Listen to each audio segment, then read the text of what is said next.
Good evening, everyone, and welcome to the Finance Commission meeting of Monday, September 23rd, 2024. Thank you all for joining us. The first order of business is approval of our minutes from our August 22nd meeting. Is there a motion? Motion to approve. Thank you, Sarah. Is there a second? Second. Thank you, Alan. Any discussion? Seeing none, I'll put it to a vote. I need to poll since we do have one member remote. Anne? I don't believe I was at that meeting. No, she wasn't. Okay, so you No. going to abstain? Abstain. Okay, Eric? Approve. Sarah? Yes. Alan? Yes. Chair votes yes. All right, that carries. The next order of business is the community preservation motion, warrant article on 20 Vernon Street. We have a number of members from the CPC here with us, which is great. I don't think we have room for everybody at the table, but if Kristen and somebody else would like to join us at the table, or a couple other people would like to join us at the table, that would be great. Just like old times, Joe.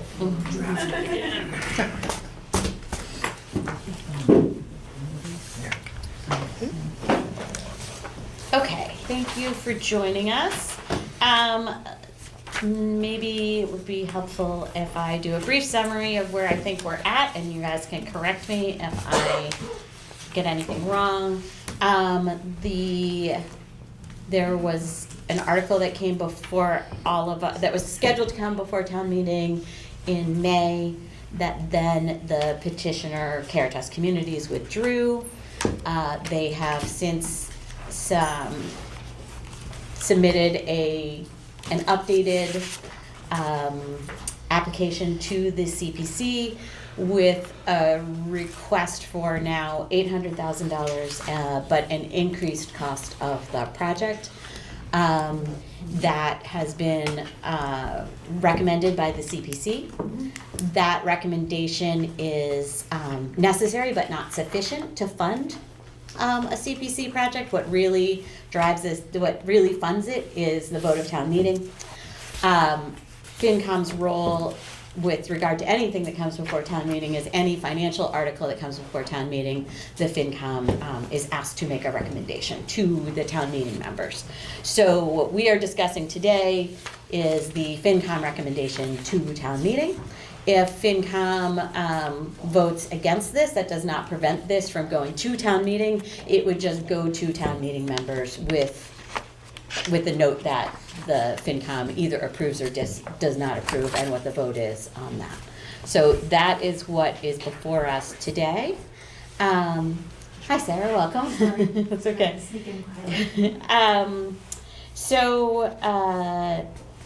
I know that you guys have been putting together a lot of information.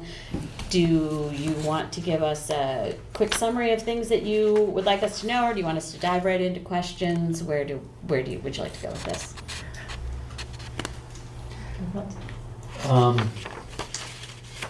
One housekeeping comment for the group, and then just to answer your question. So this is a joint meeting, like the CPC has also posted this meeting.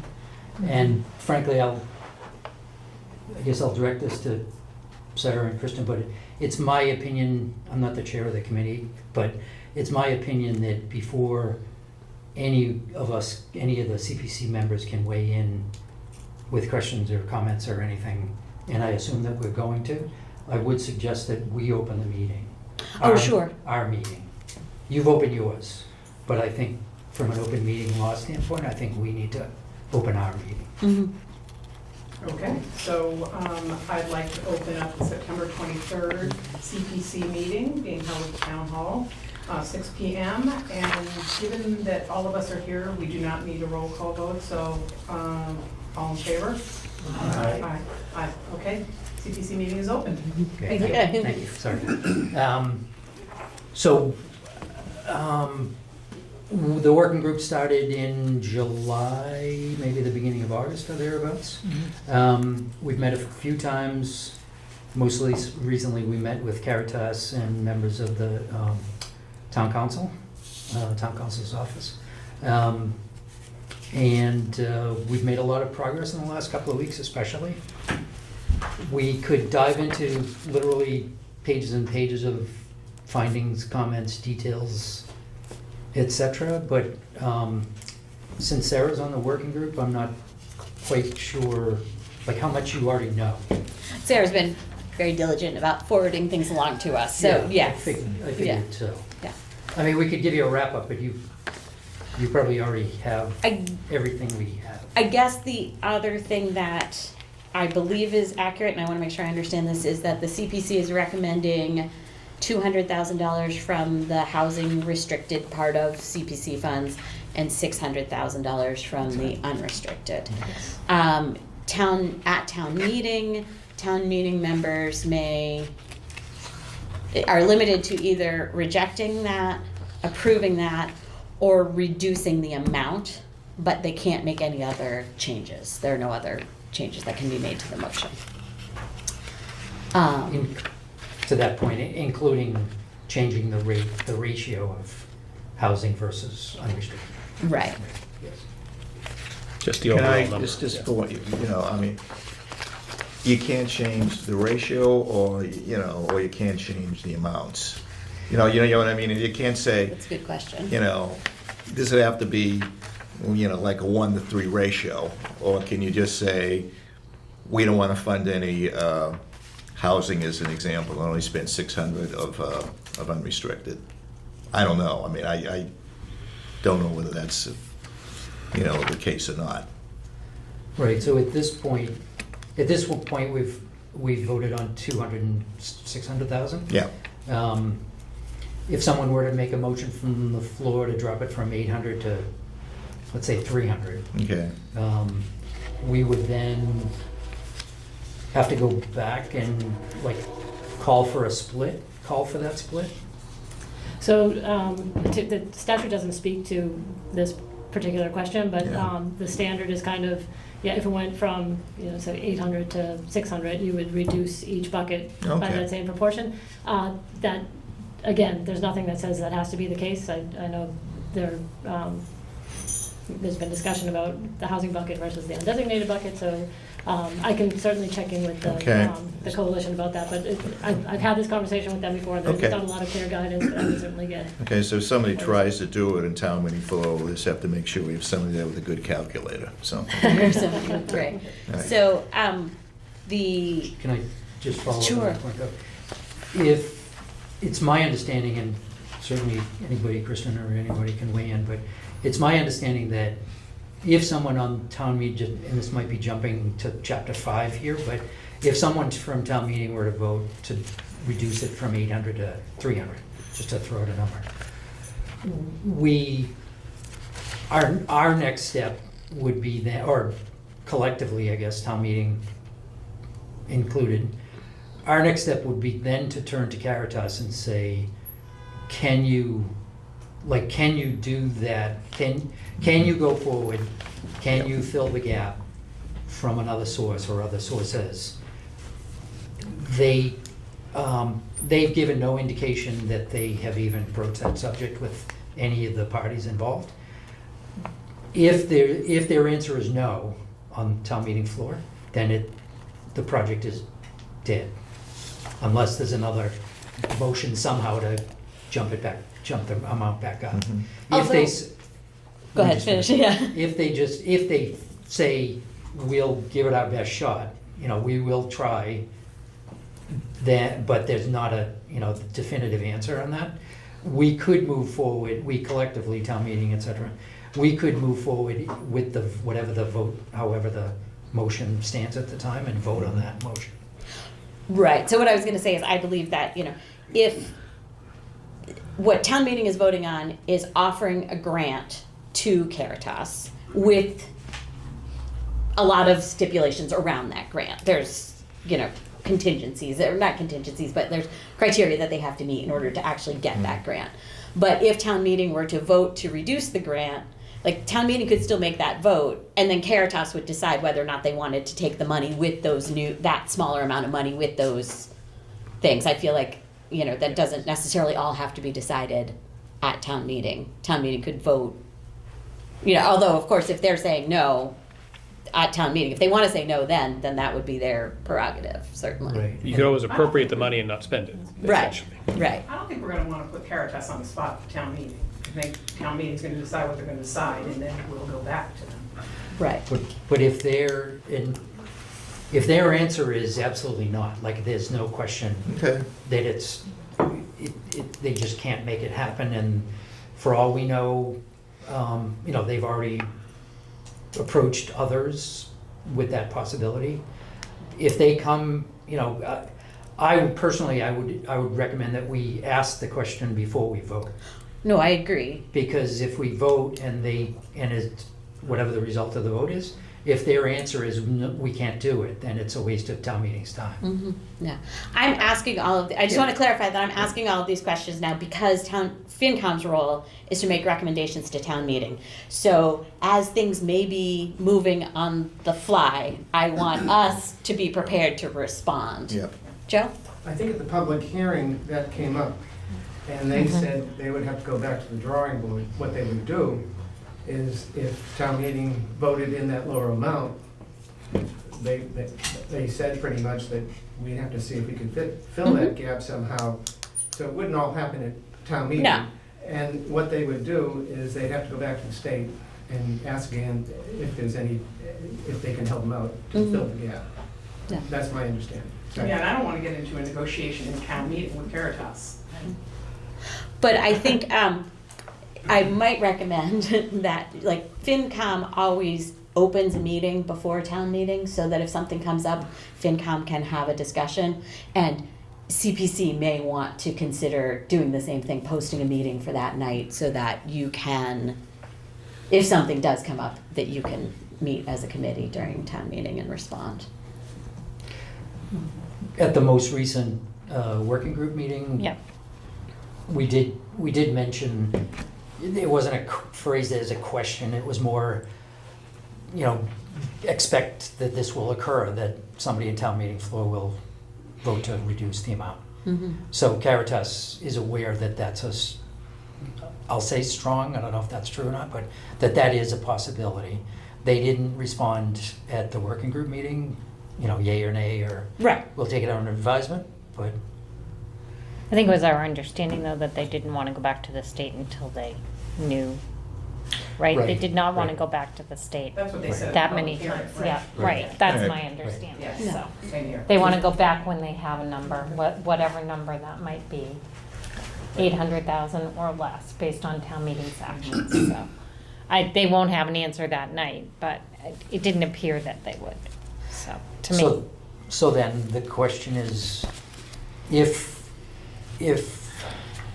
town meeting votes on, whatever the number town meeting votes on, if that vote is, if the dollar amount doesn't change, then the project goes through if town meeting votes accordingly.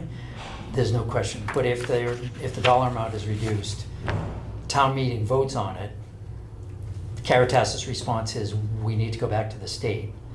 Then they have that, again, my number, 300,000, that's just Right. theoretical. Right.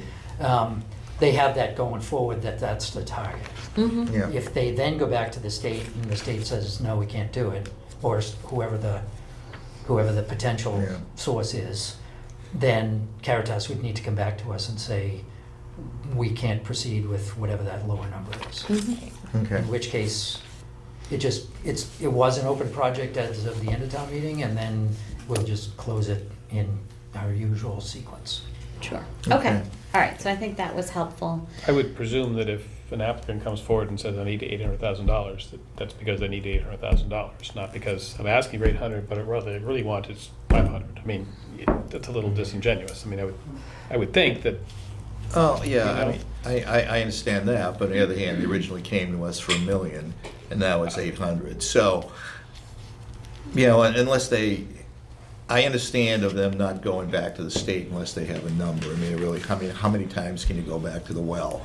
I mean, it makes perfect sense to me for them to go back after they have a number, so the state can tell them one way or the other whether they can do it or not.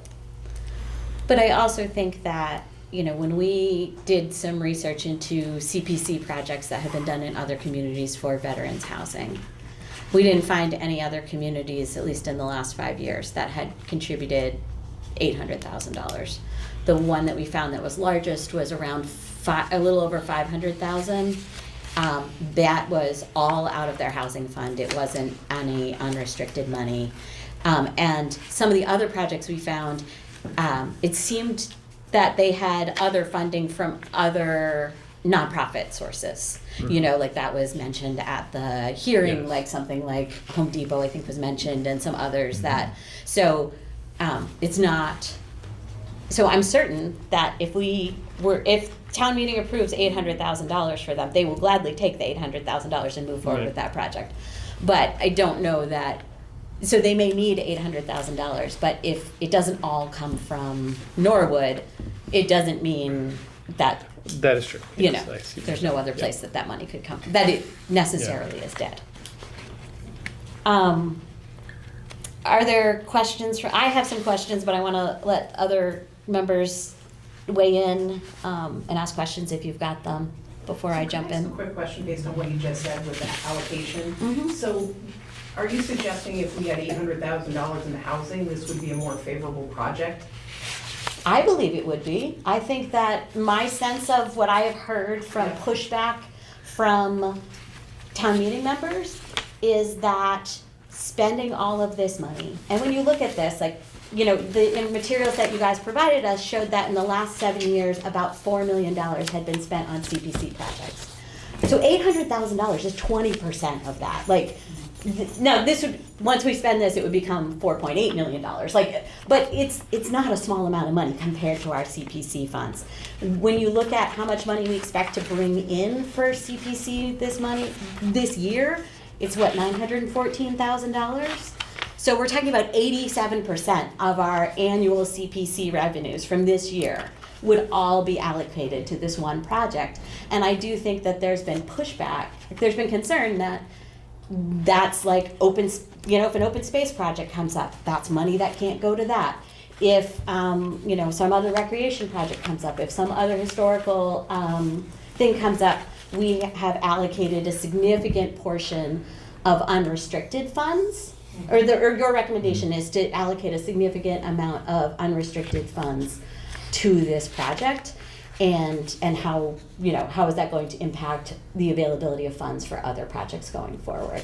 I think that's really interesting because, we typically keep the balance in those restricted funds low to have the flexibility because we can't anticipate when projects will come in. And so, I can't help but think, like, did we make a mistake? Should we have been putting more in housing? Because housing projects are typically more expensive. I know, actually was I know. thinking more along the lines of, I would think that you would want to give yourselves as much flexibility as possible, so you would want to spend down the restricted funds as much as possible. And so, but by choosing to leave $80,000 in the housing fund, you're taking another $80,000 out of the unrestricted. And you're like now tying your hands in some ways that you didn't have to. So would the project be more palatable if we took it down to zero? I personally would say yes, but I'm one vote of 5 here, and I'm only telling you what I generally, the sense I've gotten from town meeting. Members that I know. The Yeah, concept of unrestricted funds is to be allocated based on CPC, findings. And so I guess I'm surprised that That's huge revenue. that reaction. Like, overall, we have adequate balance to fund this. And I just feel like the CPC felt really strongly about $800,000 getting 20 units of housing. We'll never see a project like that again, and we will likely be doing housing projects on the scale of what we've been doing currently or the last few years, which I don't think is substantive. Yeah, I mean, my sense, and I could be wrong, is that I don't think putting another 80,000 from the housing and taking an equivalent amount away from restricted, unrestricted, is really gonna make that much difference, because the balance is still coming from the unrestricted fund. So I think if people have an issue, they're still gonna have that same issue. Fair enough, thanks. Joe? Well, please know this, 10% per year goes into each of the three buckets. Yes. Yeah. Then you get the unrestricted. The other two buckets, the open space and the historical, have spent somewhere around 45% of all the money over the time. Yes.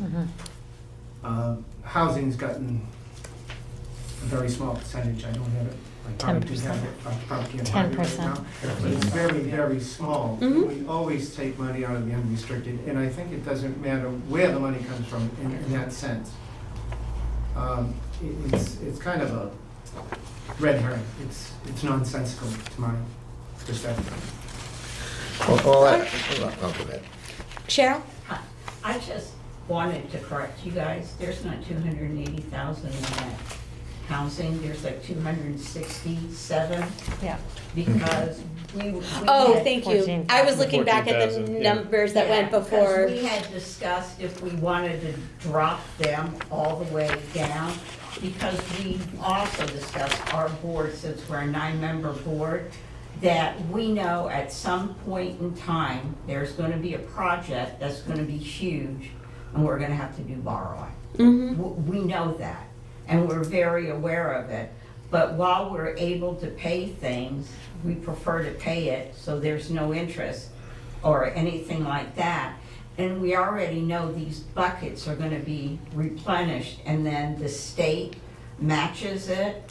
And I might be wrong, but somebody else might be able to answer it. I think why Caritas went down to the 8 from the million is because the state released more money to veterans. And they were able to get a little piece of that pie, and that's how that number had dropped.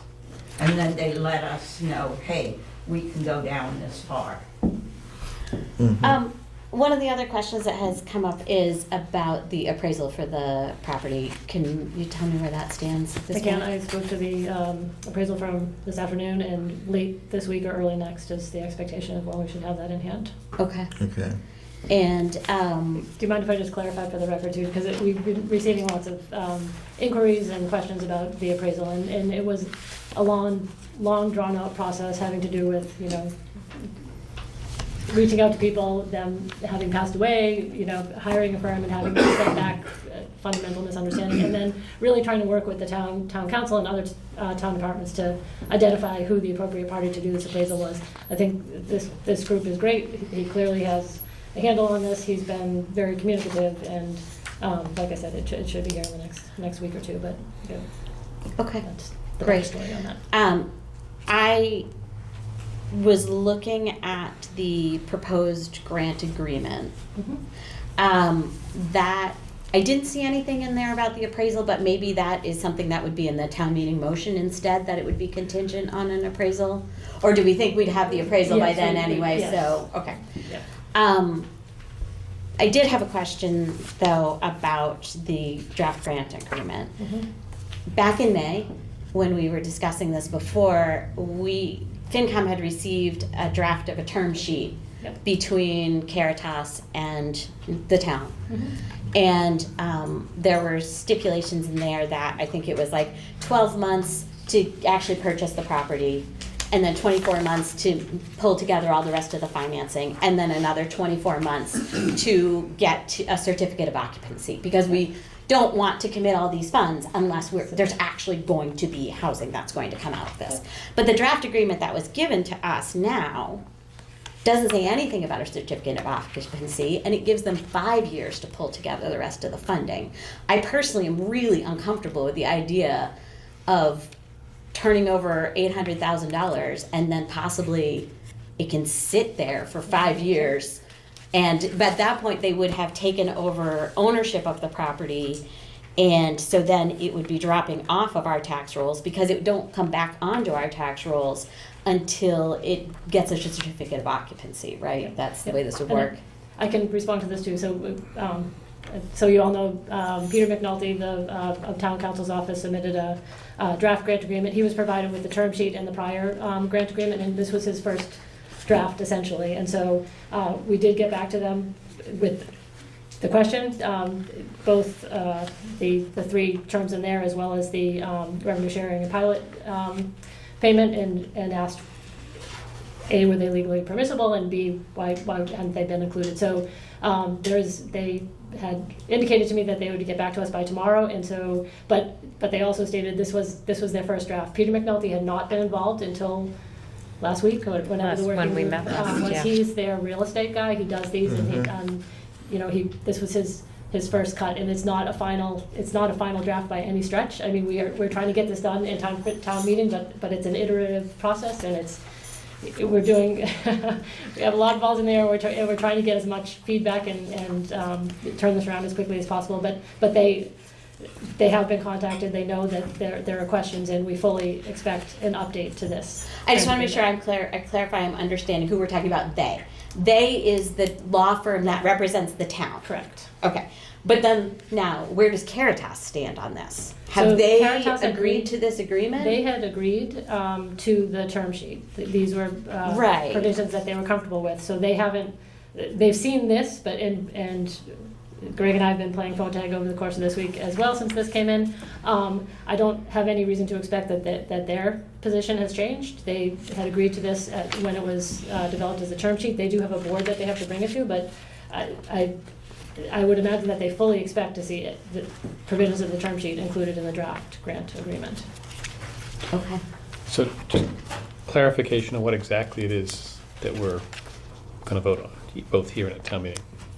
There's a security agreement that kind of is written like a mortgage, Yes. but this is not a loan. That's just, a mortgage is a form of security, not that we're making a loan to them. It's a grant. Right. All right, strictly. And is it a grant to the project, or is it a grant explicitly to acquire an interest in land? In other words, is it for that narrow part of the project, or just for the project in general? The grant agreement is essentially for, what's that? We keep talking about how this is, the $800,000 is linked to buying the land. I'm saying, is the motion or the proposal explicitly to say this is $800,000 for you to use to buy land, or is it simply $800,000 for you to use to fund the project? I mean, I In read it when I saw it, is that the 800,000 will be part of the initial purchase of the property. Right. So, Gotcha. no, sorry, gotcha. Five. Yes. So sitting, just for those that don't know me, Jeff O'Neill, Director of Finance for the town. So sitting in the last meeting with Town Council and Caritas, it was made a stipulation that the funds were not going to be given to them until they get the project approval. So we're not helping them buy the property. Okay. They're going to go out and get a loan to buy the property. Our funding would be contingent upon them moving forward with the project. So our funds stay for the town of Norwood until they secure all of the funding, so whatever that number is, they secure all of their funding, then we release the funds to them. And it's going forward for the project. So it's strictly a cash grant for the project. There's no, okay, so it wouldn't be like a Yeah. 2/3 vote because you're buying land. It's just a cash grant. Okay, that's important to know. I actually asked someone today about the 2/3 vote, and I was told it was still a 2/3 vote. Really? I also inquired with town council we had that kind of offline conversation after the last meeting, and he was going to, because this is the question that's hard to Right. answer, and that, as Jeff mentioned, came up, that they're gonna put all their financing together, take a mortgage out from a bank, and then when they have the state piece and this piece, there would be a closing, and at that time, the affordability restriction would be recorded, and then those benchmarks start that are in the grant agreement. So I reminded Peter and Dave DeLuca that they had agreed to be responsive to those questions, and so again, that hopefully by tomorrow, we'll have some feedback from them, and it's, yeah, Yeah, the 2/3 question does not need to be resolved. No, I'm resolved just saying tonight. it's just- It has nothing to do with a FinCom recommendation. Like, Okay. Yeah. So if we limit so- ourselves just to money, do we have the money? Is it, an appropriate use of the money that, from the account it's coming for? And then I would think there's a third portion of this, because this is a grant to an outside organization, have we done our due diligence? Are we Right. confident that they will be good stewards of this money, that there will be, Right. you know, all of that? And it's, stuff. yeah, basically, it's subject to a grant agreement to be Right. negotiated by the selectmen. Right. Okay. Are there other questions? Couple of questions I have. In terms of the clawback, I know that the term sheet, the original term sheet, had certain provisions such that you had to do certain things by a certain point.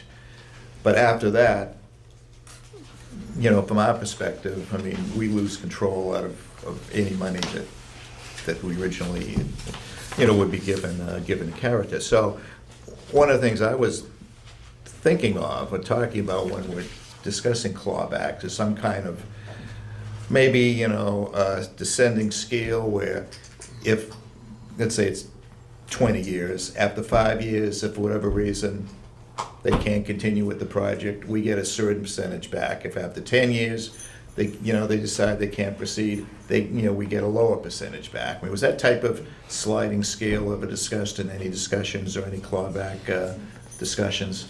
Not at the working group, that I recall. No, there was not.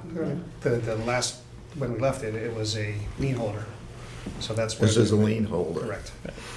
Maybe that's where the two-thirds vote comes in, the deed restriction. Go ahead. Our focus is on the affordability, like the service, not Caritas, if per se. So if Caritas, bugs. Close. So if Caritas were to merge with some other firm and that firm takes ownership, if you will, of the whole the whole portfolio of Caritas, our main, the CPC's main goal is the affordability and the housing.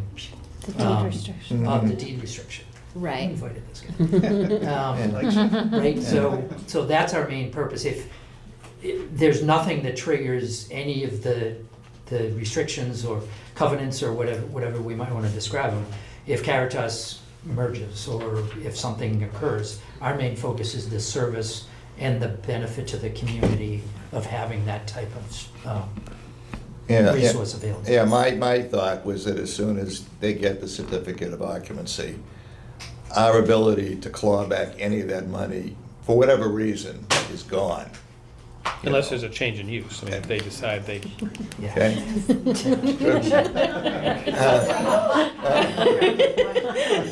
Moment of silence. Let the record show. No, it's a resurrection. You're not quick enough, Debbie. No, it's just that, we're giving them a considerable amount of money, and after you get the certificate of occupancy, we lose all control out of that money, and, it's a concern for me. I just want you to understand that. The other thing I wanted to ask, and I brought it up at the meeting we had, end of August, was it, I believe? Whether you investigated the concept of borrowing.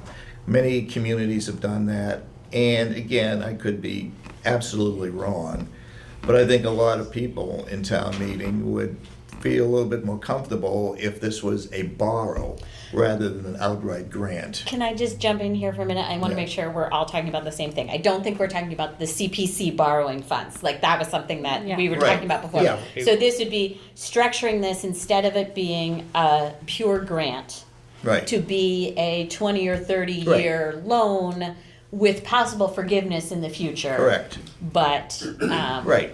Right. Exactly, which is what some of the other communities in their portfolio have done. So I just think that's, to me, it's more amenable. I think it would probably be more amenable to a number of other town meeting members. I'm just throwing that out there. That's sort of open-ended in terms of what they're gonna get, right? So I don't know that they'll be able to get financing with a loan. I think there have been many other projects like this that have been structured that way, so I think it's likely possible. Right, there have been many other projects that every single project seems to have a different configuration Yeah. of sources, fund sources. They may, and I'm just theorizing, but even though there may be several or many, whatever the count is, other projects where they borrowed as opposed to funds just Mm-hmm. upon occupancy. Every one of those could have been different. You can't just point to the fact that 4 other locations were based on loans and say, why aren't we like that? It's a lot deeper, like every one of those configurations is different. And you can't just look at it and say, well, they did and we did. I get that, but, 800,000 is a lot of money. And, when you're talking about people at the hearing, were hung up on the term grant. And I think if it was financially structured a different way, and again, it may not make any difference, but I think it could. But realistically, if I could, you could, whatever you call it, if there's a possibility of forgiveness at the end of 20 years or whatever the term is, it's not a loan, It's effectively a right? grant, yeah. It's wordsmithing. Well, it's right. I mean, And from the standpoint of, you're not the only one, and the FinCom and the CPC look at this as $800,000 is $800,000. It's not, the CPC doesn't view this as, we don't view this lightly either. Mm-hmm. It's not, it's not like we just closed our eyes to the dollar amount. We took the dollar amount into consideration at the forefront, but equally the service and the resource, the outcome. Mm-hmm. So, Okay. I just, and Jeff, correct me if I'm wrong, so it was discussed which approach to go, because it's one or the other. It's either the grant or with the clawback provision and a security agreement, or it's a loan. And I think everybody around the table at the working group meeting last time, including town council, said that this was the way to move forward. Right. And I believe most of the projects that have gone through with a loan is with the Affordable Housing Trust as well, Yes. which we don't have, so. Right. When I asked that question of town council, it said the security agreement was the way to go. Cheryl, just give me a second. All right, I think we're good with the sirens. Go ahead.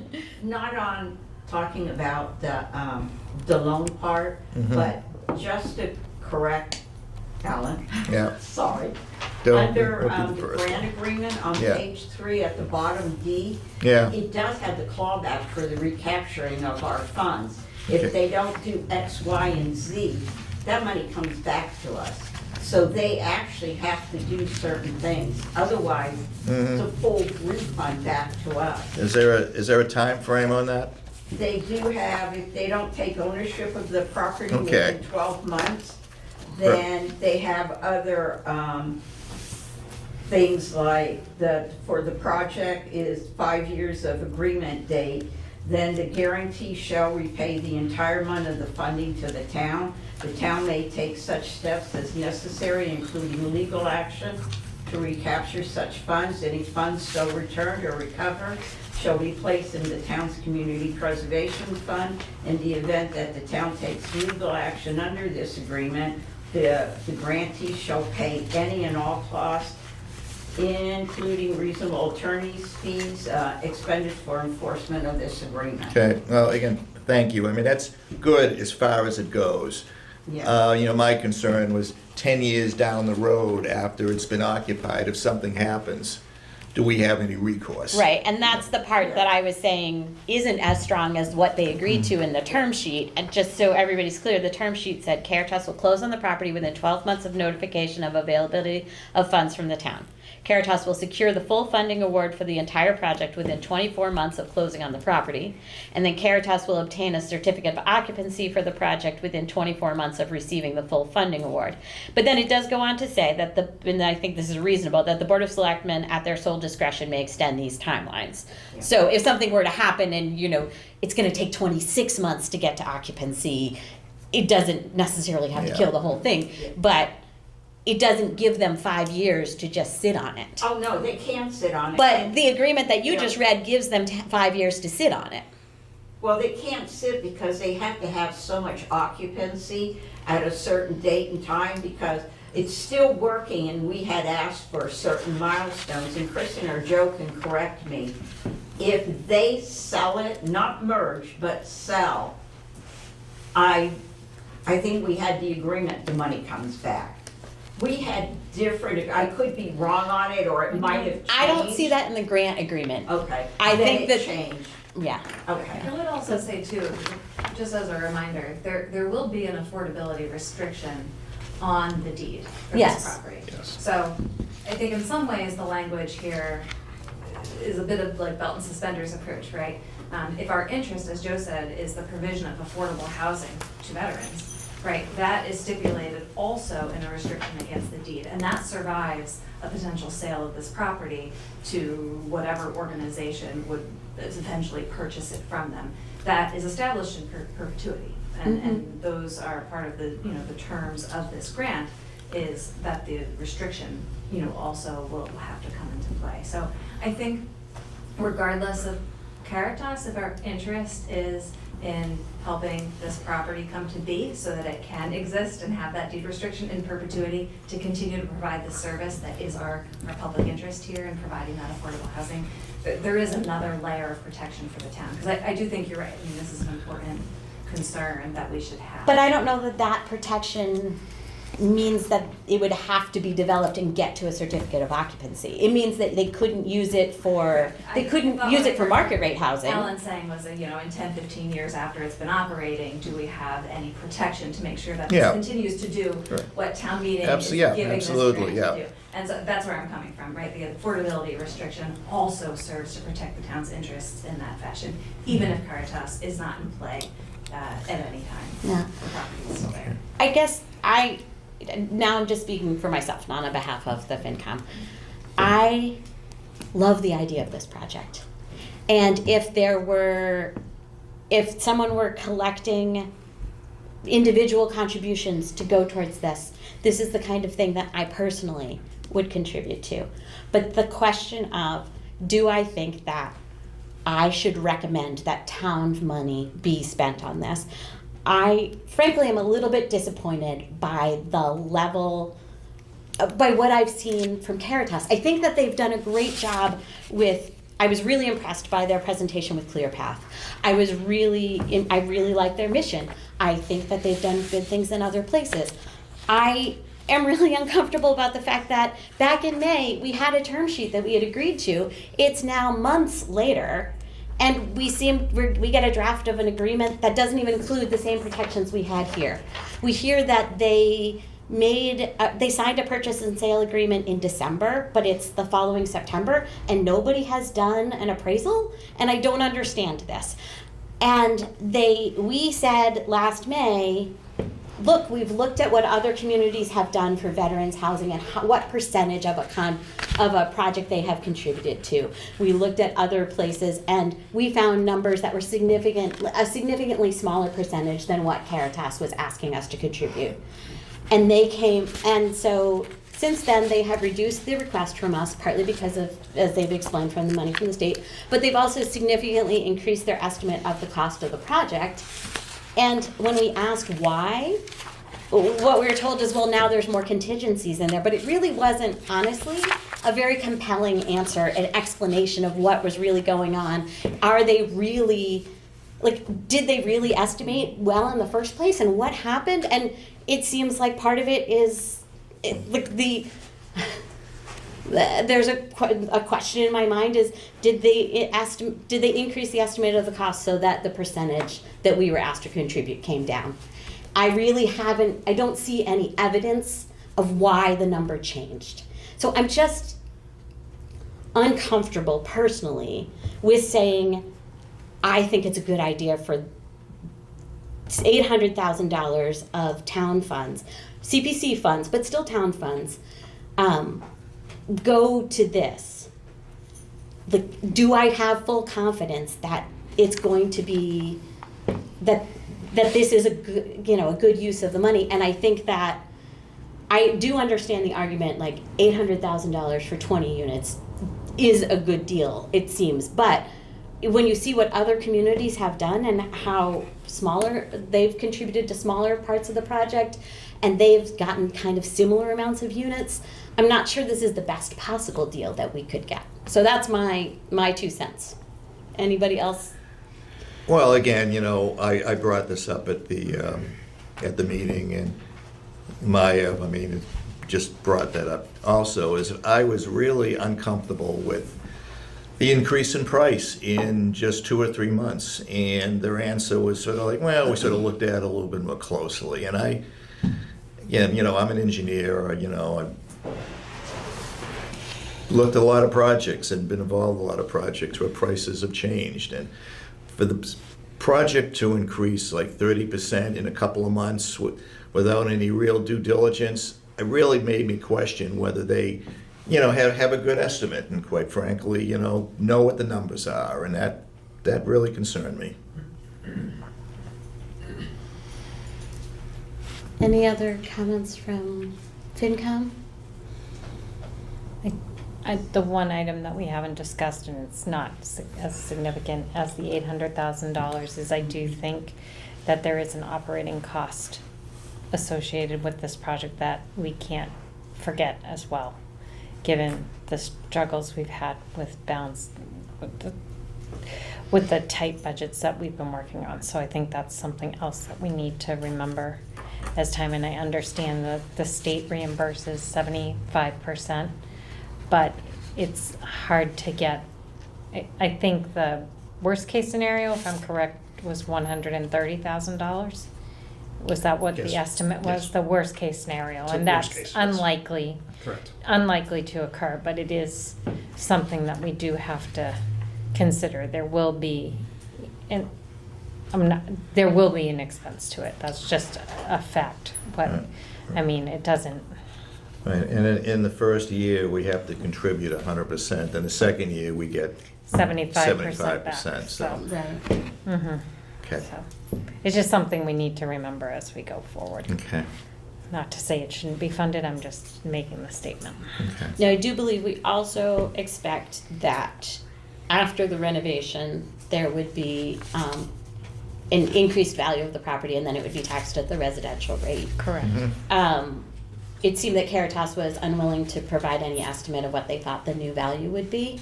They should be working on that, correct, after the last work? Yes, Sorry. yes, they are working on the valuation. Alright. I thought we That were is one of gonna the have items it, that- right? Yeah. Okay, so some of that increase of operating expenses could be offset Offset. by additional taxes. Yes. But it Okay. didn't seem like there was any reason to believe it would be a One. significant percentage of it. Yep. I'm trying to find if I thought I had notes on that, but maybe it's not in this document. At our There are a last lot of work, documents. at our last working group meeting, they committed to doing that valuation. We just haven't Okay. seen anything yet. Okay. Okay. So, just Yeah, trying so- to, Oh, and, oh, sorry, go ahead, Ann. I'm sorry. You're You're muted. We're not lip There we readers, go. Ann. There we go, we can hear you now. Okay. I think all of us are sort of feeling the same way in that there has been too many sort of holes in the information that we've received and too many changes. It's constantly changing. And if I was doing this, or half of the people, at least of us on the FinCom, we would have had these questions answered the first time they came. And now we're still having some issues about and are talking about what would happen if, and how much money do they think how much is it going to be worth after it's finally done. And I would have imagined that these projections would have been done. And that leaves me very skeptical. I sincerely, I'm sitting here still trying to make up my mind how I would vote on this. Okay. So, Can I, I'm sorry. I'm just gonna say, so, trying to summarize my thinking. So we have a fund that's intended to be used for this purpose. We haven't really had any other big projects to use it for. We have one now on the table. Correct. There seems to be broad agreement that that project is worthwhile. It's something that is worth doing, and the question then comes down to just the details. And I think part of that is at what point in the development of a project do you secure funding commitments? You know, do you have to have every I dotted and every T crossed before you say, could you contribute or could you contribute?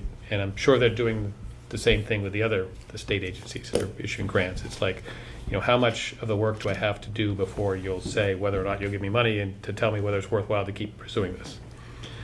And there also seems to be a lot of hesitation with regard to just the number itself, particularly given, you know, so you almost get a catch-22 situation of they need to know whether we're going to give the money to know whether they can go forward with the project, but we don't want to then develop all the details, but we don't want to give them the money until they develop those details. So it's, and there's always hanging out there this idea that you know, maybe town meeting would reduce the amount of the 800,000 to some lower number, and then you have to go back and see whether that would work or not.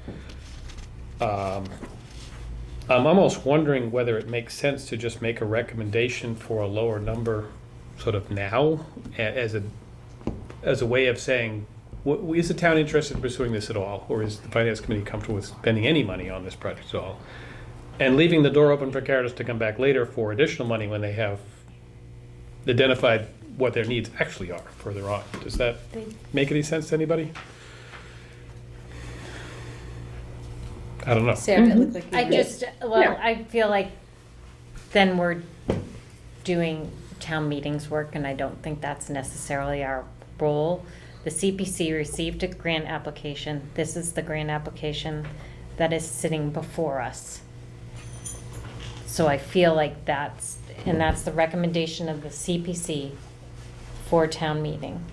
I feel like that's what we as FinCom should be evaluating, not trying to decide what number we'd be willing to accept. I guess that's my feeling on this. I mean, CPC has their process. They've completed their piece of the process. Now we have our process, and we have what CPC has recommended to town meeting, right, or approved to be put on the warrant for town meeting. I kind of feel like that's what we should be evaluating. The other thing we could consider is that town meeting starts in roughly a month, right? We do expect that there will be some other information that comes in before that. That's what I was going to write. I personally think that a draft grant agreement that doesn't include a requirement that they achieve a certificate of occupancy in a reasonable amount of time is a deal breaker for me. I absolutely will not vote for this unless we have that in place. But, and I also want to see the appraisal. You know, I think we all know we need to see that. So there's a possibility that we could kind of take a vote. I guess we could do two things, maybe both. We could vote on the proposal is exactly as it is before us right now, and then possibly vote on the general concept, depending on some things that, you know, are still pending at this point. Thoughts? Do you have to take a vote today? Yeah, we're just going to say where's the We next don't meeting. have to. We just thought people would want us to. That if you're gonna, you know, like We'll we usually. come back and see you. We don't have a problem doing that. Well, our next meeting would probably be scheduled for right before town meeting, right? Correct? Let's We see. don't- Our next I don't meeting Meeting is is, I think, October the 10th. Oh, okay, October 10th. Yeah, Because there will be more information coming in between now and then, and I think we'll help you make a better decision. Mm-hmm. We feel probably, and I'm speaking for the board, and tell me if you want to say I'm out of line. We feel more comfortable if you voted on something that answered all your questions and you had the information in front of you than to vote on ifs. Because what if Right. all the information that we're gathering, like the appraisal, what happens if the building's appraised higher? What happens once the lawyer does all the rewriting of the grant agreement and we get the information more narrowed down on the clawback and everything else? What if it happened that you guys voted no, but all the information actually met your expectations? Right, and then we can certainly vote again Yeah. on October 10th. And we can vote, we also will have a meeting posted for October 24th. But I prefer October. we Yeah. would all prefer, right? Yeah. I mean, honestly, last May, we were running around trying to get enough information available so that we felt comfortable taking a vote on this. And we worked really hard at that. And I was interrupting my workday so that I could talk to people, so I could get information. And you know, nobody liked that scramble. And we were hoping to avoid it this time. Yeah, I mean, having said all of that, I think that no later than October 10th, I mean, we owe town meeting members our opinion, you know, whether it's up or down. I don't want to, you know, say, well, you know, we're not going to give you an opinion, we'll vote it at town meeting. I think people would really like to know how we feel. October 10th sounds good, doesn't it? Actually, I would say we would really be looking for information by October 7th.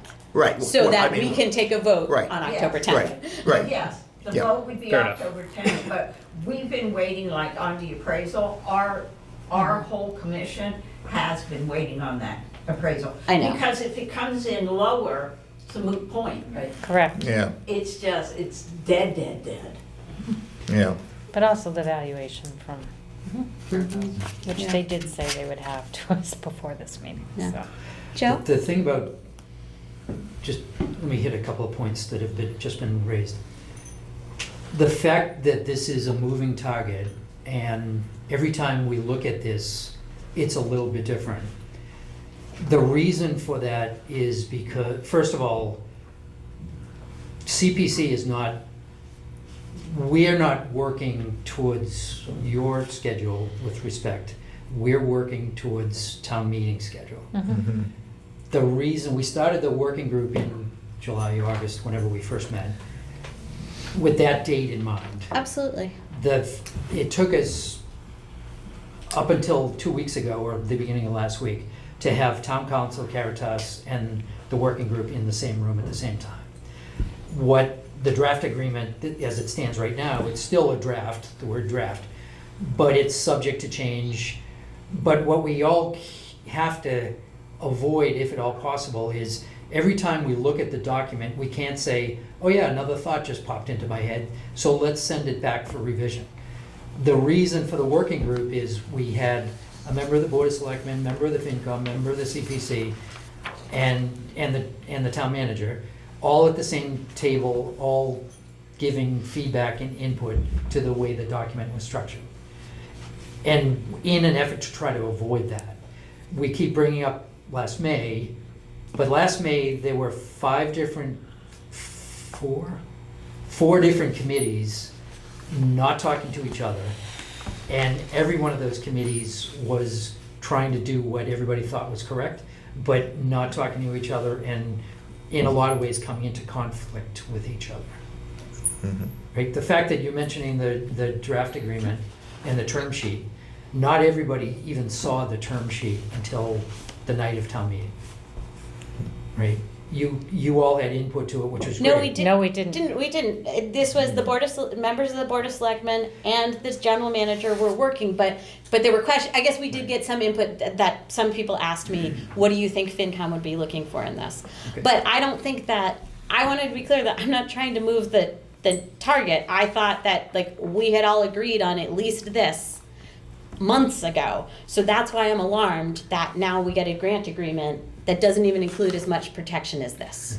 Good. I mean, all well and good what you say, Joe, and I agree that, you know, I think all boards have to get together and give them their opinion, but, you know, town meeting originally was in May. And here we are, end of September. A special town meeting will be, what, 3.5 weeks?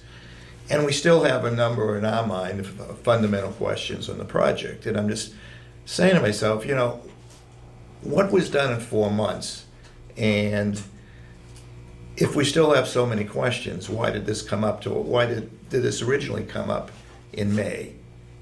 You know, but It's water I'm over sorry, the dam. Why did what come up in? Why did this project come up in May when it's obviously there's so many questions still to be answered? Again, that's water over the dam. So, is Well- there anyone who would like to make, go ahead, I'm sorry, Sarah, go ahead. No, I'll make a motion that FinCom Table this? table this until the October 10th meeting. Second. All right. Any further discussion? I have a question. Yes. What, to Joe's point, right, this is kind of our last wave of this iterative process in finalizing the terms of this grant agreement. Are there any other unresolved questions or specific elements that you'd like to see incorporated into that document that you don't see in what was provided to you? I think we've heard very clearly certificate of occupancy deadline is absolutely imperative, as were the kind of tighter guidelines for ensuring that the project basically achieves liftoff, right, in a certain amount of time. What other things specifically do you think you'd like to see, or, you know, are you willing to kind of float out there? I want to make sure, I mean, it sounds to me, what I'm hearing everybody say, I think we do have all the same goals, right? Nobody wants to be scrambling the week of town Yeah. meeting. Everybody wants town meeting voters to have all the information they need to make an informed decision. And we all want to feel good about the recommendations that we make, whatever those may be. So I think we're all on the same page here. This is probably the last opportunity for us to be able to incorporate your suggestions into that grant agreement before we go to town meeting. So is there anything else that the working group can take back to the drawing board specifically? I mean, the other thing that was included in the term sheet as of May was some talk about revenue sharing if there was a profit on the property, that was going to be. But we, So that was something that was agreed to at that time. But- This has a requirement for an annual audit or pro forma of the project, but I believe actually the draft grant agreement calls for quarterly reports. So that's better, so that's fine. Town council had advised against this revenue sharing stipulation in the agreement, and pointed out that the terms of their nonprofit status from the IRS require them to reinvest any profit into, improving the property and enhancing the mission. So he recommended against, it was his recommendation not to include that we I didn't asked that have any question need. specifically. I'm curious how that works though, because Caritas as a whole is a nonprofit. So if they are coming out ahead on the property in Norwood, can they then take that money and reinvest it in a property somewhere else? What he specifically said is, when I asked that question at the working group meeting, was that it is to be invested back into the corporation to continue their mission as is stated in their articles of organization Okay. and bylaws, or articles of organization. So I asked that question specifically, and I got an emphatic no from the town council's real estate person, who was, it was the first time he had seen anything at our working group meeting last week or the week before. That was the first time we met him. Mr. DeLuca brought him in as an expert 2 weeks ago. Okay. Well, I know one thing I would like, and I speak as an engineer as much as I do as a, remember the FinCom is, I'd like a detailed explanation from them why the price of the project increased as significantly as it did, because we're sort of told at the beginning, well, we did a little bit of due diligence. Well, I mean, added $1 will get you a cup of coffee. And for the life of me, I can't understand why the price of the project went up as significantly as it did with the amount of work that they did, in between April and August. I need, so as an engineer, I could read this and say, oh, okay, that makes sense. I mean, we looked at this, we looked at that, blah, blah, blah, blah, blah. And give me a feeling that they really know what they're doing. Because I came out of that meeting in August, with a really bad feeling. Well, I do know, I'm an engineer too and come from the design and construction world, so, Yeah. it was a large increase for that short Yeah. period of time, but Yeah. I can certainly tell you that the construction estimates we are seeing currently are going significantly up. And secondly, they told us that they did a lot of pre-existing condition survey work, and so I don't think they did any of that as part of the first estimate, which is probably why it was significantly elevated, but obviously they have some reservations about pre-existing because their contingency numbers. Well, I'd like to see what they did, first of Yeah. all. And secondly, it does concern me that they were coming to town meeting in May with a number, and they didn't even do these things. It just, again, it's not the way, in my view, it's not the way to do business, but be that as it may. Should we vote on the motion on the Yes. floor? Thank you. All right, so the motion is to table this to October 10th. Anne? You're muted. Yes. Thank you. Eric? Yes. Sarah? Yes. Alan? Yes? Chair votes yes. Thank you. And the 7th, okay, you want to go information by the 7th? Oh, we Yes, have to please. vote, we go too long. Oh, yeah, sure. Can I have a motion to close? Second. All in favor? Aye. Thanks for having us. Thank you. Yeah. Joe would remind me. Next time, invite Deb to Thank the you. meeting, she makes it site killing bugs. I know. Thanks, you guys. Thank you. Thank you so much. Thank you. I can't believe you killed it, it came back to life. There you go. So you'll call? Yeah. Marie. You guys had all the questions I was actually concerned about, and I thought that a lot of things weren't addressed and due diligence wasn't performed. Moreover, there was no business negotiation that I thought should have been done, so I was really happy to hear a lot of these questions. Thank you. If you have additional questions that you feel that you would like addressed, please do forward them to I us. do have Email one them. concern, Yes. and that would be, I'm in venture capital. So the first thing I would do to this thing is let it go, build it up, and then change its status so that it was a head office, and not pay taxes. I would try to protect the town from that. Interesting. You know what, I'm sorry, I don't know your name. I'm Maya Bodenhofer. I'm Wayne Lazar. Nice to meet you. Okay. In the engineering mindset, I hear that all day long. I work with a bunch of MIT kids, and they all say that I'm an engineer. I say, okay, we know you're an engineer. But it's a way of looking at things that I think a lot of people miss. And I think it's very important to have the diversity of experience. We all on have our different roles in committees. this, Yeah. yes, Yeah. yes. Well, Yeah. thank Thank you. you. Thank Take you. care. Okay. All right. Next item on the agenda. Want to do capital, so since Bob is here? Well, I wanted to just do a quick Oh, debt service okay. review. That, I don't think that's gonna take long. Jeff, do you wanna take us through that? And then the next thing is capital. Yeah, sure, it'll be quick, there's not much to discuss, this, it is what it is, essentially, all of the existing debt, you have basically everything that the town finance office has from Hilltop Securities. You have all the debt schedules, all the outstanding debt for each entity, and then I provided you with the general fund, non-excluded, excluded breakdown. Again, these are all numbers that are hard and fast, this is what's Okay. currently projected. Again, they could change year to year. We do anticipate each year looking at the opportunity to refinance. We were successful last year.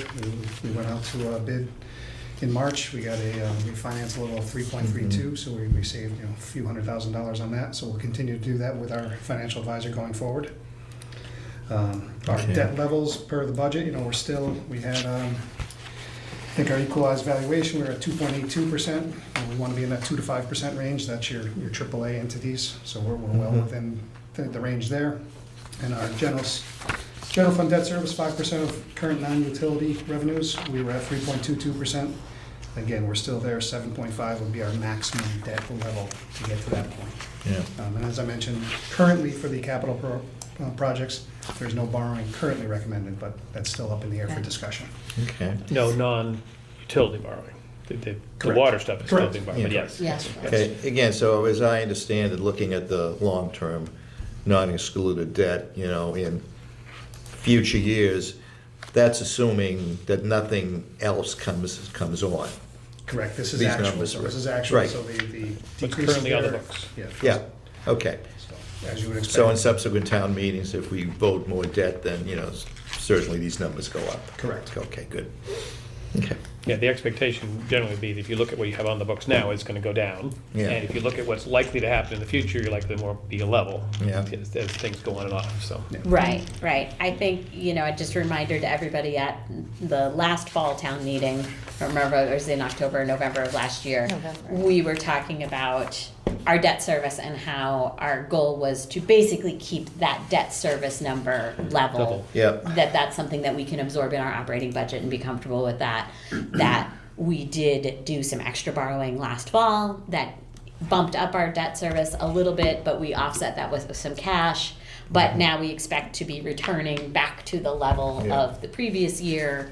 And as Jeff said, the proposals are before us for capital are no borrowing for non-utility items. And so that would be in keeping with what our plan was last year when we presented that to town meeting. But I heard him say it's still up for discussion. Is it still up for discussion on capital outlay, or did I mishear you?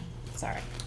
I don't believe on capital outlay, I believe the proposal going forward is no debt. Okay. I think you were just covering yourself, but never know what's gonna happen. Correct, it's not been kind of thing. official, not been Yeah. official. Yeah, one question I have is, again, I don't want to accumulate more debt, but assuming we go ahead with all these projects, instead of spending, let's say, $2 million in free cash, could we take $2 million out of Forbes funds, out of the Forbes project, and use that for capital projects instead of using free cash? So the proposal right now is to use 2 million of that. So of the 8 million in Is capital, there? there's 6 million cash, free cash, and 2 Oh. million from Forbes, Okay. consistent with previous policy. Is it? Okay. Okay. Because we do this little rotation thing, if you take, Right. Yeah. put it Yeah. in capital and take it free Yeah, I cash, don't put it in remember. That's stabilization, good. so I it really remember goes, seeing yeah. that. That's Right. good. Okay, cool. So I just have a quick informational question. On the Hilltop pages here, next to each item, there's either an I, an O, or an OE. What do those stand for? The OE is the debt exclusion. Oh, okay, I is excluded. inside our debt limit, O is outside of our debt limit for financial reporting purposes. Okay, so the utility Okay. stuff is outside, Correct. okay. Ah. All right, okay. Thank you so much, Eric. And Jeff, thank you for the Yeah. answer. Now, again, because the reason I asked the question, Jeff, is that at least in the proposed project sheet that we got, it just said $8 million worth of free cash. It didn't show $2 million worth of money. Correct, from, I think that'll be in the from- warrant spends. That'll be Yes. changed. Perfect, great. I'll just make Excellent. one comment on overall debt is, again, this is me kind of spitballing, but, we'll talk about it through budget balancing and, through the budget process. But there's, at some point, you may want to build in some level debt capacity going forward as well. Obviously, if we have a very large budget crunch, that doesn't make sense, but it's something to at least discuss. You want to build that capacity that could fall to free cash that you can use for debt going forward. Always good, prudent, instead of just looking at your debt schedule, saying, hey, it's coming down. Because you're going to put some debt on again in the future. So Yes, just yes. something for information only, nothing to be discussed, but Okay. something to think about when we get through the budget process. Yep. Okay, so any other questions on debt? There's no need to take any votes on debt. This was just an information thing that we said we were gonna look at prior to discussing capital outlay. So, the next item on our budget, on our agenda is capital outlay. And Mr. Donnelly is here as the chair of the capital outlay committee. But I had thought that there would be someone here from the administration to speak to capital outlay projects. That would be Jeff Yeah, and myself. Okay. a couple members from the committee as well, so we can have it covered. Okay, so, we got this list that was sent to us on September 16th, but then we also got a draft of the capital outlay plan over 5 years, which was sent to us later. I don't know exactly when did, Yeah, I think it was Wednesday. it was Wednesday, I the could be wrong, 18th, but- okay. So I don't know how much was changed between those two documents. Does anyone know? I don't believe anything has changed. You're talking about the listing of the projects, but with I dollar think the amounts, or second, I think the second document included the out years. Yes, it did. Yeah, So- but it had the adjustments we made with the, like, moving the tennis courts in, and, yeah, so. Just one note on that, for anyone who's actually working on this, I'm no longer on the capital outlay committee. We noted, I noted that with Mr. Rosen today. I got compliments for catching a good catch, but And can we sorry get about that. Ann Haley on that list as well, so in my You place? see my, my edit. Thank Been you. done. All right, so let's go through this list that's printed in front of us, because that seems to be the easiest thing here. Bob, is there anything you want to tell us about what capital outlay is making, what recommendations you're making? Well, I think what I can do is just give you the overview of what the process has been for the committee members. So we did start in early January, as is our usual approach, having an organizational meeting, and then in March, meeting again on March the 19th. That point, we were really focused on getting updates from town management on current projects. And with the stipulation that over the summer, the town manager would organize his department heads to solidify a plan that they could be presented to us, which he did on July the 24th. August 19th, we met again. This was an opportunity for the committee members to not only just vet the list a little bit further, but also it was an opportunity we've done in the past as well to any of the major equipment, particularly this year, we do have a major purchase of a fire engine, for the department heads to be available to us in the parking lot behind Town Hall to give us an overview of the condition of the vehicles that they have suggested in this plan to replace. Subsequently, September the 4th is the last time we met. We took 2 votes on that, and that was a vote to approve the FY25 plan, which hopefully you have the summary of that by category. You were correct, you mentioned it earlier that the requests for the general government are all cash. This was a recommendation that the plan for general government spending be excuse me? Sorry, just John Meyer. Okay. So funding sources for the proposed FY25 plan. We voted for the projects and the funding sources.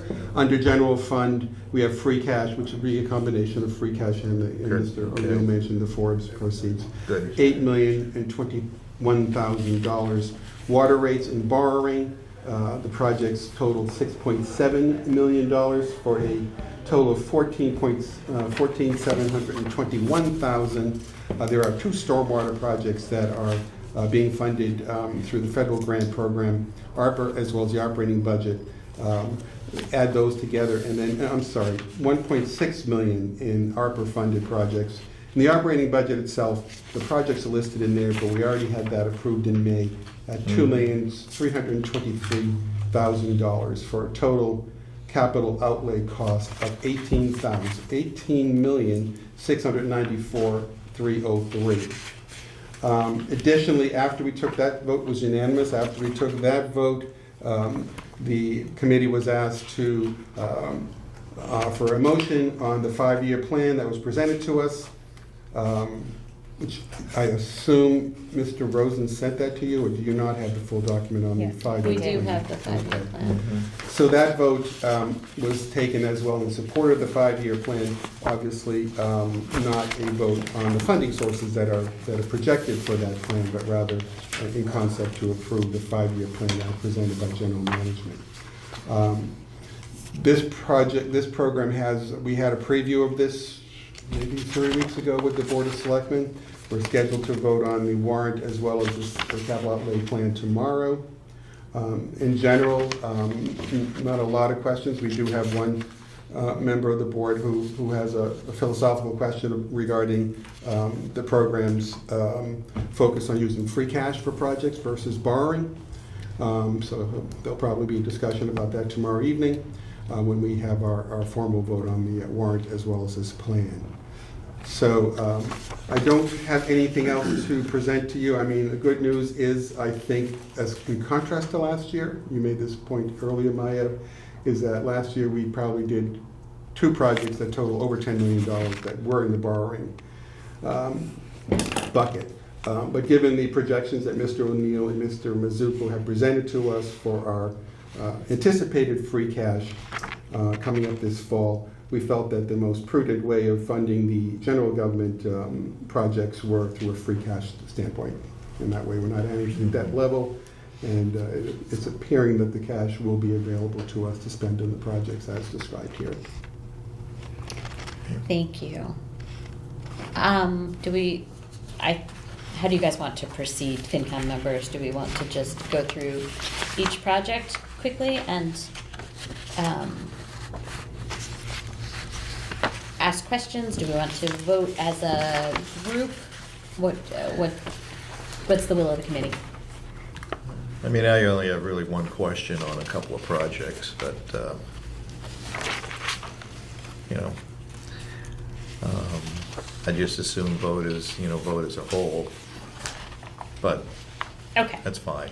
Let's start with the projects that would be funded from the general fund as opposed to utilities. At least we can maybe The separate free that out. cash, yeah. Yes. Mhm. So we're looking at the security wildlife fence replacement at the airport, 2 pickup trucks for facilities, the Savage Center parking lot, the public safety apparatus floor construction work, a new fire engine, the road repair program year 5, the Washington Street bridge at Hosbrook, a traffic truck. study at, I'm sorry, did I miss something? The salt truck, or is, oh no, sorry, Fire your traffic engine. study is. The traffic study at Washington Street and Mylod, replace the salt truck. Replacement of the Savage Center courts and the Ivets tennis courts, which I believe are at the Coakley, is that correct? Right. Yes. Okay. The school minibus replacements. I don't think we need to discuss anything that's already in the operating budget. Those have been already taken care of. That's it. So then, yeah, that's That's it. it for now. And before we talk about spending free cash, do we have an update on how much free cash we have? We don't. We don't. Okay. I've been working for 3 days straight with DOR. They have 100 balance sheets right now they're looking at because their supervisor sent out an email that he's going on vacation, so everybody panicked and got it in. So we're working diligently to get those numbers. How much do we have in our previous free cash? Just about 4.2 million. 4.2. But it is, the questions did come back regarding investment earnings and building permits already. So we do know that we will have a healthy balance. Okay. Okay. But should we, as a matter of procedure, should we vote on spending the free cash before we know first officially that we have it, or should we wait? I think we can take a vote at our general approval of these projects. Okay. And then at our October 10th meeting, we will be looking at the pink sheet and say, like, these are the specific recommendations we're making. And hopefully by then, we will have a pretty good estimate, even if it's not yet certified, of what the free cash would be. Correct. Okay. Of course, We have a Good pretty good answer. estimate now that it's healthy, yes. Yeah, Yeah. of course, if the free cash isn't certified at town meeting, it's all moot anyway, so. Right. That's kind of what I was thinking. We could, until that happens, it's sort of theoretical. Yes. I mean, we've had years in the past where we've been in the opposite position where we had a lot of borrowing, and then our free cash came in, certified it, and it was a very good number, and we've made adjustments just prior to town meeting to alter the recommendations to switch the funding sources, so we have time to do Yeah, that. we have time, but again, I don't anticipate this being anywhere In near an a issue, problem. right, yes. Yeah. I have 2 questions on the free cash part of it. The first one is on the apparatus floor for the public safety building. I mean, obviously, when they're doing work on the floor, those vehicles have to go somewhere, I would think. You don't want to keep them out in the elements any longer than you have to. So I was wondering, if they've thought of the provisions, during that construction period. I'm not sure. It would be a question for Mr. Riccardi and the chief, but. Yeah, I believe they did talk about doing it when the weather was. Yeah, they wanted to do it in the expected to be summer, better, yes, and so they can. doing it a piece at a time, right? Yes. Yeah. Although it's only, do not the whole floor, but by Correct. section. Like a All the bay at a trucks will not time. be sitting Okay, outside, all correct. right. Which Yeah, makes not in the wintertime. Makes some Correct. sense, yeah, Not in the okay. wintertime. The other thing I have is, presently in South Norwood, we're doing the middle school project and we're doing the pool project. So now we have on the list doing Hosbrook Bridge repair as well as the Ivitt's tennis court. That's a lot of work in a little area. So I was wondering, if people thought about how they're going to stage that type of works. Well, the hospital's gonna be finished construction probably early May. Yeah. And the middle school, we're projecting September or August for most of that. Yeah, for the most part, there's still going to be some site work, I think particularly knocking the building down and then Yes. building the field. Right. So I think Mr. Ryan's plan would be to delay major work on the bridge until such time as most of the construction is done, both at Haas and the middle school. Yeah. Okay, how about Ivitt's, which is right in between those two projects? Yeah. I don't, kind of- I didn't, go ahead, Bob. No, go ahead, Ann. No, I didn't feel like when we were looking at it, and I actually walked by and looked at the tennis court and stuff. I don't think it would impact anything, to tell you the truth. Yeah, I think the other question would be, you probably don't want to redo the tennis courts during the peak tennis court use season. You probably do that in the Right. fall when the pool's not open anyhow. So there is kind of a dance that needs to be done with all these projects. The traffic study is another one. You probably don't want to do Yeah. a traffic study if you've got the Traffic road blocked study. off. That wouldn't really Yeah. give you good numbers. So Right. I think we're sort of saying, here are the projects we want to fund, but exactly when they're going to happen is still an open question. That's going to have to be Coordinated. to be coordinated. You have a Yeah. similar issue up at the Savage Center. You've got the parking lot being done and the courts being done. So you probably want to do one and then the other. So Yeah.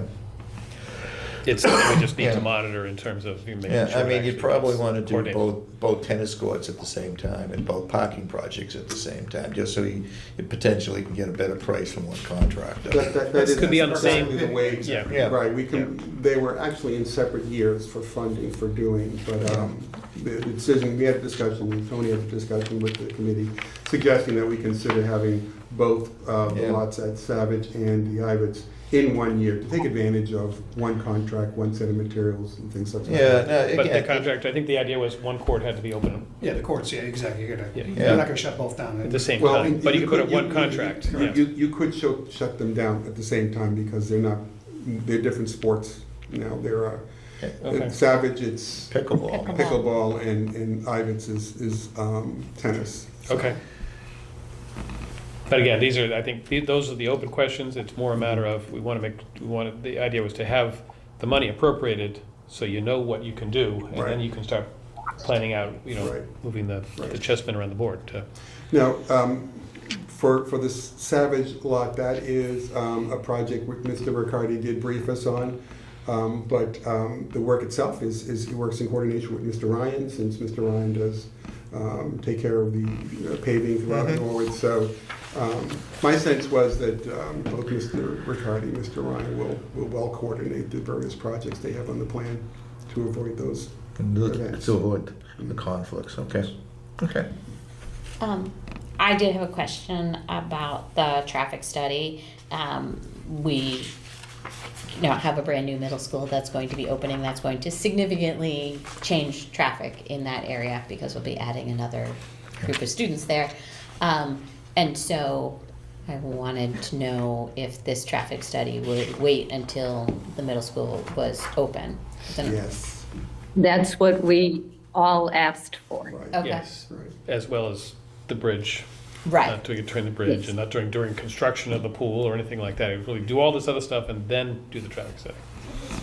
Yeah, Okay. I live on Mylod I Street, so do, I yes. already know that there will be, with the addition of the fifth grade, I would sense that we would see more traffic when the new school is open, because you're now going to have some fifth grade students that are traveling the easiest way from the north side of town really is by Mylord Street, not through the center of town. So they will wait until the school is open before they do the heavy work on the traffic study. Okay, all right. The other question, I was really hoping that I'd be able to talk to Mr. Mizuko or Mr. Rosen or Mr. Ryan about the road repair program. It's year 5. You know, this was originally proposed as a 5-year program, that we were going to do this for 5 years and then we were going to kind of be caught up. So I would love to see an update of how much have we accomplished in the first 4 years of this. Do we expect that this is the last year we need of this extra push? Will this put it, like, where does this put us? This information here that we have is very vague and not at all quantitative, other than saying $2.8 million. The discussion we did have at the presentation was that this was the last year. It is the last year, but you raise a good point. I think a summary of the 5-year program would be beneficial. Yeah, here's what we accomplished. You will see on the special town meeting warrant that general manager has put in a proposal to now start considering sidewalk construction. That was a tentative plan that we talked about within the last couple of years, that once the roadwork repair program ends in year 5, the town will have opportunity to now focus on whether or not some resources should be presented to the sidewalk construction program, which similarly has some aspects of delayed infrastructure repair over the last few years. So, Yeah. Okay. Well, and I do like your idea about the summary though, because I thought over a 5-year period, the amount, that's, $4.5 million, we have had to get a lot of miles of traffic work done in that period. It'd be nice to get some summaries of that. yeah. Yeah. And just in case anybody is watching this and wondering, this is the sort of the additional money that we had been contributing. There is already Chapter 90 money from the state, which will be an ongoing thing, and there's also some money in the operating budget for road repair. So it's not like we're not done. abandoning the roads. Right, The operating right. budget Catch in up Chapter over, 90 will continue. We're essentially, the 5-year plan was to catch us up and now use our operating budget and our Chapter 90 money to maintain what we have going forward. Are there any other questions about, I guess the other question I had is the fire truck that is being replaced, engine number 3, how old is that? It says the life expectancy of the new one is 4 or 5 years, but I was curious what the old, The life expectancy of the new one should be 20 years, 15 to 20 years, right? that's not what it says. No, I think that says it's expecting, it's gonna last 3 or 4 more years. Oh, okay. That's- 4 years. It's a little unclear, but I think it means the Yeah. existing one. If I remember correctly, 99 or so? 20, It 20 is like a 20 plus yeah, year. 20 plus years. Oh, okay, Yeah. okay. My recollection from Chief Bailey's presentation, that question was asked. when we were talking about it. Yeah, that was accelerated, that was gonna be in a later year. They moved the fire truck up to this year, moved the ambulances back, because the fire truck's in worse shape than the ambulances are. So. Got it, okay. Didn't we just I get just 2 misunderstood. Yeah, because they kind of figured, we're kind of caught up in And ambulances, We're surprised so- we got them that fast. Right. Yeah. We voted So- on them Yeah. Yeah, anticipating a much longer lead right. time. So therefore, we're good on the ambulances, we really desperately need to do the fire truck, because I said it's really kind of shot, I think so, that's still a 2-year build out. yeah. Well, that's what it looks like. If it's going 3 to 4 years, they're not expecting Yeah. this one Yeah. in too Right. quick. Okay, got it. That makes sense. All right, so any other questions on the things that are free cash? No. All right, so do we want to does somebody want to make a motion? A motion to, oh boy, motion to approve the projects designated for free cash on the Okay. capital plan? Second. All right, thank you, Sarah and Eric. Any further discussion? Anne? Oh, I'm sorry, did you have? No, any- I will support that, again, under the assumption that $2 million of that will be coming from Forbes. Yes, and we will talk about the specific funding Which of that ones, at our next meeting when we do pink Okay, sheets. okay. Yeah. Do we want to make an amendment to the motion to include that? Subject to. Sure, if you're willing to accept a I'm friendly amendment. I'm willing to accept a friendly amendment, thank you. And Eric, you're okay with So that? I'm okay with that. All right, Okay. good. Anne, do you agree? Yes. Eric? Agree. Sarah? Yes. Alan? Yes. And chair agrees. Okay, so that's unanimous. The next items that we need to talk about then are the utility items, utility funded items. So that is sewer, I&I, infiltration and something. Inflow and infiltration. Inflow, thank You know, you're talking to talking to somebody who wrote the state's manual. So. All right, so the first one is the MWRA grant loan cost of $1.57 million, which would be borrowing. This is Tony's favorite show and tell, right? And then the water improvement program, year 5, water borrowing of $4.5 million. That's, yes, our favorite water lining we've been working on. And then in addition to that, there's the water main cleaning and lining MWRA grant loan But for that's not borrowing, right? Oh, that is borrowing. $630,000. But it's borrowing at, like, isn't that like a 0%? Yes. Yeah. And I think that's it. Yes. Right? That's the rest It of the is. transfer. It is. Okay, so on those 3, are there any questions? Motion to approve? Second. All right. Anne? Yes. Eric? Yes. Sarah? Yes. Alan? Yes. Maya? Yes. All right. Then, thank you for bringing this to us. As we said, we will make final recommendations on the exact details of free cash and which ones might be coming out of Forbes and how that's all gonna play out at our next meeting on October 10th. Hey, we still. Maya, Yes, excuse me, I need to leave. okay. Thank you Okay. very much, Anne. Thank you. Bye, Anne. Thank you. Bye-bye. Okay, we still have to vote on the ARPA. Do we? I thought we? that one was already grant funded. approved in the spring. Grant's been approved and the Oh, was money's it? in, yeah, so that's For sort of like the Westover? operating costs, so the operating budget, sort of like it's fait accompli. It's already- Okay. I mean, you know, on that Westover project, I mean, did we, I assume we applied for a state grant. Any update on that?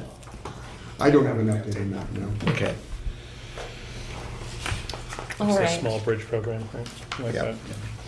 that. Bob, if you wouldn't mind staying just a few more moments. The next Sure. item on our agenda was the special town meeting articles. We wanted to kind of figure out where things were at. And Mr. Donnelly did bring us an update today that the Board of Selectmen will be voting on the warrant at their meeting tomorrow evening. But, let's see, article number 5, let's see. Article number 3 would be transferring money to the general purpose stabilization fund as we requested. Article number 4 would be related to transferring some money to the compensated absences fund at the recommendation of our director of finance. Article number 5 would be establishing a capital stabilization fund. And then article number 6 would be the ability to fund said capital stabilization fund, assuming it is approved. We don't have to make any votes now on any Okay. dollar amounts, but just so you know, we did confirm that those things are all on the Does that proposed document have warrant. the proposed dollar amounts on it, or not? No. I don't believe it does. Okay. Do you They want don't- me, So that goes in the motion. Yeah, doesn't that need goes, to, it right? doesn't Yeah, need last to one. on the warrant, yeah. I mean, we have to get together at some point, you know, to talk about, you know, what we'd like to put into that new capital stabilization Mhm. fund. yeah, we've had some conversations about that as well. We thought, you know, that it could be a good idea for a member of this committee, the school board and the Yeah. board to kind of like Yeah. build some parameters around what the stabilization fund would be Mhm. used for, so Yeah. that it doesn't become that requests to use money from that fund are well-defined, and they're not, it's not a piggy bank for everybody's project, so to speak. Yeah. So I, you know, we support that idea. Yeah, okay, yeah. Yeah, has there been any movement in having that meeting? I know we talked about it a couple weeks ago, but. No, have you appointed somebody for? Uh-huh. Okay. Yeah, And- I've talked to Tony. All right, then, But- we need the third member from the school committee, Yeah. and I'll reach out to them. Okay. And just remind me, the reason we have the compensated balance article on it, we did something back in the spring, right? The initial funding was for $1.5 million. Right. The outstanding liability is estimated to be up to $4 million. Okay, so this is the annual So this, it's add not to- so there was no annual article. It was going to be funded through the operating budget. Right. $125,000 this year. That was going to escalate over the years to Okay, eventually get up to what we anticipate the annual expense to be. okay, But again, due to what we believe to be a large amount of free cash or a positive got amount of it. free So cash, supplemental, it makes sense to. Okay. I mentioned to Maya, saying maybe we should put something like this together and see if it will go forward. The second part of that is in this year's audit, fiscal '25, compensated absences is a reportable item. It's no longer an estimate. okay, So we have to report it on our financial statements. okay, So it will be something that the rating agencies look at going forward. So having that balance combined with your stabilization, potentially a capital reserve, those are all positive factors to going forward to a future bonding. okay, so best And practices. so we looking to fund our entire estimated liability? I think right now we just put a placeholder in there of $1 million. And we'll talk about the Yeah. numbers, okay? Yep. Yeah. Yeah, until we get the free cash number. we Yep. can't Right. really- Okay. You know, I don't have budget balancing on the agenda because there's really nothing to report, but we have scheduled a meeting for October 7th, Monday, October 7th. And I'm hoping that may be an opportunity for the three committees to talk a little bit about, how much free cash, estimates of how much free Yeah. cash do we think is available, how much do we think we may want Yeah. to kind of earmark for the spring, and then how much is available for other Yeah. things that we may want to do. Okay, all right. Does that give enough lead time for a town meeting and motions, having that discussion then?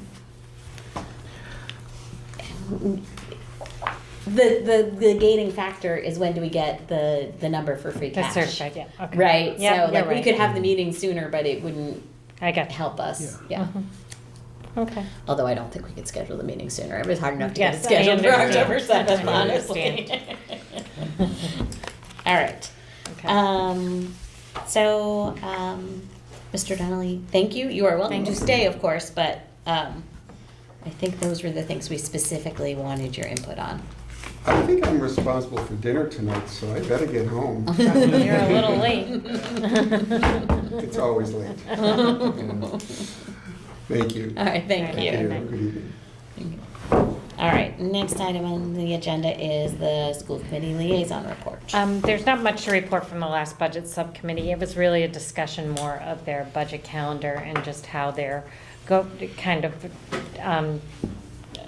the superintendent's philosophy on how he was going to work through this budget. So that's really the discussion. They're starting early, it looks like. Again, all tentative dates, but in early November, really starting these conversations with the building administrators and things like that, just to get them thinking about it. So they did request that we consider moving our February 20th FinCom meeting because that's during school vacation. The superintendent will not be in town, but that is when we are scheduled to have the school committee present their budget to us. So I don't know if we want to look at rescheduling that. I don't know if we want to do that offline because I know we can. But that's one, I thought that was a completely reasonable request. So I don't know if we want to do the week before or. Well, if we do the week after, we're running up against the March meeting. Right, so that's why I was think thinking the February week before, 13th yeah, might be a that would good make sense to idea. me, yeah. But Can I make a motion to that effect? Or do we even need a motion? No. No. No, I don't think we need a motion. So you think the week before works? I'm sorry, I pulled up my calendar to look at this and then. Yeah, I think we just defaulted to the third Thursday, but I think February 13th could work. Is that what we were yeah, just I talking think about? reschedule that one to February 13th would be a good Okay. idea. Okay, So. Good. let's try and do that. Okay. Jeff, is that okay with you? Should be, yes. Okay. And then they just had just basic questions about their budget and things like that. I know they were looking at their compensated absences as well, so I think their numbers are, They had something that came through in July, but I'm sure you and Sean will deal with that, so. Yeah, as of this point, I don't believe they're not participating in this, so. Oh, okay. They're not? I thought they were. I'm Oh, confused, okay. but we'll figure that out. I mean, it's still open to them. Yep, okay. But it was my understanding that the school committee did not want the administration to participate without their vote. Okay, I don't know the answer to that, so I don't want to say anything, so. Anyways, Okay. that's it. That might be on the next meeting schedule, I don't know. So that, I might have made a mistake there, so. Anyways, that's it. Okay. So then the next item is long-term agenda. Next meeting, we said we wanted to review trust funds and revolving funds, just get a report on balances and grants as well. A report on balances and the numbers that have come in for FY '24, I guess, right? And present balances. I wish Ann were still on for this, because I'd love to know what else she would like to see here. And then more specifically to discuss the special town meeting articles and hopefully approve pink sheets for a special town meeting, because that will be 2 weeks before town meeting starts. But of course, we can't approve pink sheets until we have a certified number. Yes. And we have to add CPC, right? And then, yes, we have to add CPC. Well, that would. Kind of goes with the goes pink town sheets, meeting. but. Yeah, Okay. with STM, but okay, yeah.